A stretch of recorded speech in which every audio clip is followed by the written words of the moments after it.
Real estate sector کو tax net میں لانے کے لیے فائلرز اور نان فائلرز کے لیے ٹیکس شرح بڑھانے پر غور۔ روزنامہ جنگ میں شائع رپورٹ کے مطابق ذاتی غیر منقولہ جائیداد کی تاریخ تبدیل کرنے پر بھی غور۔ مختلف شہروں میں ریئل اسٹیٹ کی قدر کے گوشواروں میں بھی اضافہ کیا جا سکتا ہے۔ 5 کروڑ تک کی مالیت کے جائیدادوں پر 3%، 7 کروڑ تک 4% اور 10 کروڑ کی جائیدادوں پر 7% ٹیکس جائیداد بیچنے والوں سے لیا جائے گا۔ یہ بھی زیر غور ہے کہ کیپٹل گینز کو آمدنی میں شامل کیا جائے۔ افراد کے معاملے میں اس طرح کے گینز کو جائیداد سے آمدنی کے تحت اور کارپوریشنز کے معاملے میں اس طرح کے گینز کو کاروبار سے آمدنی کے تحت شامل کیا جائے۔ یہ تجویز کیا گیا ہے کہ انکم ٹیکس کے اسٹینڈرڈ شیڈول کے پارٹ 1 کی کلاس 126 میں اسپیشل ایکسپورٹ زون میں صنعتی ادارے کے لیے کیپٹل گینز کی چھوٹ کو ختم کیا جائے۔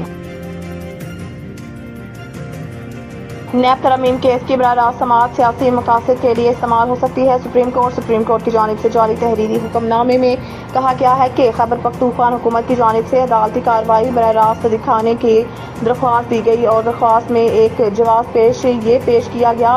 دیگر کیسز کے مقابلے میں اس کیس کی عدالتی کارروائی براہ راست نشر نہ کرنا امتیازی سلوک ہے۔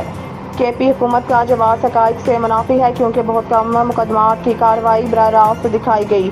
تحریری حکم نامے میں کیا گیا ہے کہ کچھ مقدمات کی براہ راست نشریات دکھائی گئی لیکن بعد میں انصاف کے تقاضوں کو مد نظر رکھتے ہوئے نشریات روک دی گئی۔ خیبر پختونخوا حکومت کی درخواست میں کوئی قانونی نقطہ بیان نہیں کیا گیا ہے اور یہ بھی نہیں بتایا گیا ہے کہ خیبر پختونخوا حکومت کی بنیادی حقوق سے کیسے انحراف کیا جا رہا ہے۔ پانی پی ٹی آئی ٹویٹ سے انکار کرے یا پھر اپنی نااہلی تسلیم کرے۔ گورنر کے پی گورنر خیبر پختونخوا فیصل کریم کنڈی نے گورنر پنجاب سردار سلیم حیدر کے ہمراہ لاہور میں رہنما پیپلز پارٹی عزیز الرحمان چین کے رہائش گاہ پر ان سے ملاقات کی۔ اس موقع پر میڈیا سے گفتگو کرتے ہوئے فیصل کریم کنڈی کا کہنا تھا کہ سیاسی جماعتوں کو ملک بحرانوں سے نکالنے کے لیے کردار ادا کرنا چاہیے اور مسائل حل کرنے کے لیے پارلیمنٹ ہی بہتر فورم ہے۔ فیصل کریم کنڈی کا کہنا تھا کہ اداروں میں ٹکراؤ نہیں ہونا چاہیے اور اداروں کو اپنے دائرہ اختیار میں رہ کر کام کرنا چاہیے۔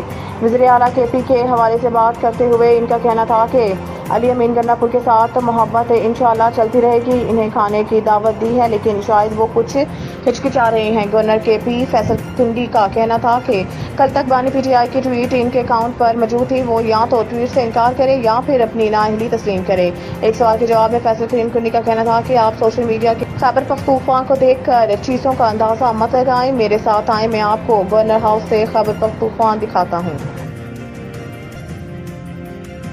نیپرا کے الیکٹرک کو بہترین کارکردگی والی کمپنی قرار دے دیا۔ ہیلتھ سیفٹی اور انوائرمنٹ رپورٹ برائے سال 2024 میں کے الیکٹرک کو بجلی کے شعبے کی سب سے بہترین کارکردگی والی کمپنی قرار دیا گیا ہے۔